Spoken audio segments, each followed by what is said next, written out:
tahun sekali.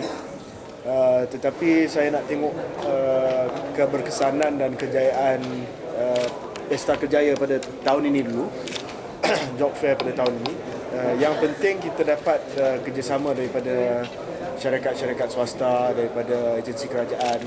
Satu lagi yang saya tak sebut tadi adalah kita juga akan ada satu sudut untuk jawatan kontrak. Jawatan kontrak di syarikat swasta dan juga di sektor awam.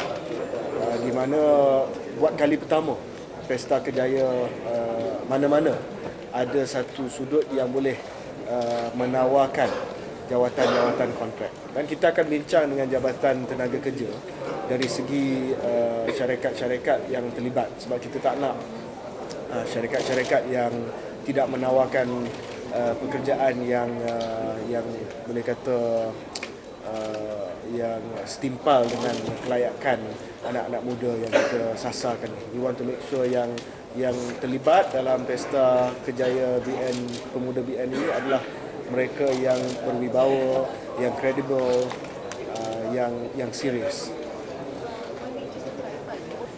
Dan for the first time, buat kali pertama, saya tekankan tadi, kita akan melibatkan bukan saja sektor swasta tetapi sektor awam juga. Kita nak pastikan bahawa sektor awam diberi pendedahan. Sebab kita selalu dengar ada yang kata kalau nak masuk jadi polis, nak masuk jadi anggota Angkatan Tentera Malaysia susah, tak tahu nak daftar kat mana dan sebagainya. Dan kita nak bagi tahu this is your one stop shop. Kalau sekiranya minat dalam kerjaya dalam polis ataupun tentera ataupun mana-manalah sektor swasta pun, inilah tempat rujukannya. Dan kita nak supaya Pesta Kerjaya Pemuda Barisan Nasional ini menjadi satu acara yang dinanti-nantikan oleh anak-anak muda, supaya mereka melihat inilah satu-satunya Pesta Kerjaya yang menyediakan peluang yang terbesar, yang paling banyak di Malaysia. Tadi YB cakap wajib ambil gaji tak ikhlas. Boleh jelaskan lagi? Ya, dalam Makmal Pemuda Barisan Nasional kita ada cadangan yang kita kemukakan kepada kerajaan, yang akan saya ingatkan kerajaan bahawa hari ini kalau kita tengok dari segi iklan kerjaan, dia tak payah diwajibkan untuk mempamerkan gaji. Contohnya executive, junior executive, dia hanya kata salary upon job interview ataupun upon application. Jadi apabila itu berlaku, maka tekanan gaji itu tidak ada. Tekanan gaji untuk naik tidak ada, sebab kuasa di tangan majikan, bukan di tangan pekerja ataupun job seeker. Tetapi sekiranya mereka diwajibkan untuk pamerkan gaji untuk junior lawyer, gaji untuk executive, gaji untuk chief financial officer, maka ada industri benchmark dan mereka akan compete, mereka akan bersaing untuk dapat bakat yang terbaik. Maka apabila syarikat-syarikat swasta ini bersaing, maka mereka akan naik gaji mereka dan mereka akan naik package. Dan dengan secara tidak langsung kita akan melihat pendapatan rakyat Malaysia pun akan meningkat sebab ada competitive pressure, ada tekanan yang kompetitif kepada gaji. Jadi kita minta supaya dikaji bagaimana dapat diwajibkan supaya gaji itu dipamerkan. Dengan cara itu, kalau kita melihat di negara-negara maju, waima jawatan tertinggi CEO pun biasanya dia letak gaji. Dia letak gaji supaya ada industri benchmark dan syarikat-syarikat akan bersaing untuk menawarkan gaji yang paling menarik kepada pekerja. Tapi sini tak ada. Sebab itu mereka dapat pastikan ataupun dapat meletakkan ceiling kepada gaji, sebab kita sebagai pencari kerja ni kita tak tahu apakah industri average ataupun gaji purata bagi industri.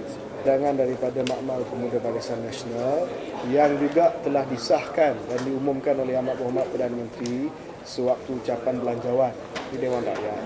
Dan selepas itu diperjelaskan oleh Menteri Sumber Manusia bahawa kalau sekiranya tidak ada halangan, sekiranya semua dah berjalan dengan lancar dari segi drafting of the bill dan sebagainya, rang undang-undang tersebut akan dibaca buat kali pertama dan kedua dan ketiga pada sesi Dewan Rakyat tahun ini, sama ada Mac ataupun sesi kedua terpulang kepada kementerian yang sekarang ini masih lagi buat draft rang undang-undang tersebut. Tetapi yang kita tahu adalah pengumuman daripada Perdana Menteri untuk mewujudkan satu mekanisme untuk menentukan gaji minimum, dan sama ada mekanisme itu termasuk dalam rang undang-undang ataupun tidak, kita tunggu pengumuman daripada kementerian atau menteri. Tetapi yang pasti perkara ini telah pun disentuh dalam ucapan bajet, ucapan belanjawan tahun lepas untuk tahun 2011. Kita ada, tetapi masalah dia bilangan ni dia dynamic. Hari ni kalau kita tengok kadar pengangguran di Malaysia dalam 2.9%, 2.9%. Dan daripada itu, kalau kita tengok mereka yang daftar dengan Jabatan Tenaga Kerja, kalau tak silap saya tu, mereka yang daftar dengan Jabatan Tenaga Kerja yang cari pekerjaan ini, 98% antara umur 15 hingga 40 tahun. Maknanya mereka yang daftar dengan Manpower Department yang sama ada menganggur ataupun cari kerja ni, kebanyakan 98% adalah di dalam umur pemuda dan belia. Jadi kita boleh buat kesimpulan bahawa majoriti besar yang terlibat dalam masalah pengangguran ini adalah orang muda.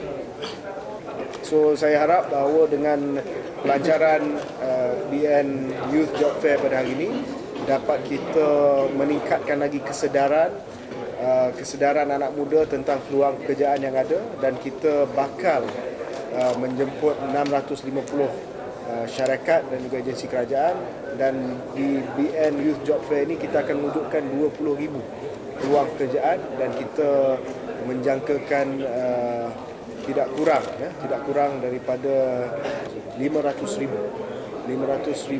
pengunjung, 650 syarikat dan agensi kerajaan, 20,000 peluang pekerjaan yang akan diwujudkan melalui BN Youth Job Fair 2011.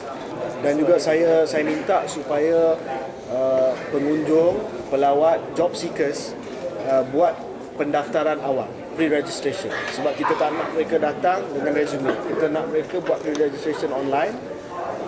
Dan bila sampai saja boleh tunjuk barcode, tak payah bawa dia punya CV, tak payah bawa dia punya resume, dia hanya tunjuk dia punya barcode, dan barcode itu boleh di-scan di setiap tempat, di setiap pameran, dan syarikat tersebut akan ada resume mereka. Dan kita harap melalui BN Youth Job Fair ini kita dapat menyumbang kepada usaha kerajaan Sri Najib untuk mewujudkan peluang pekerjaan dengan 20,000 peluang pekerjaan. Ini yang terbesar di Malaysia, job fair yang terbesar di Malaysia, dianjurkan oleh BN Youth Pemuda Barisan Nasional.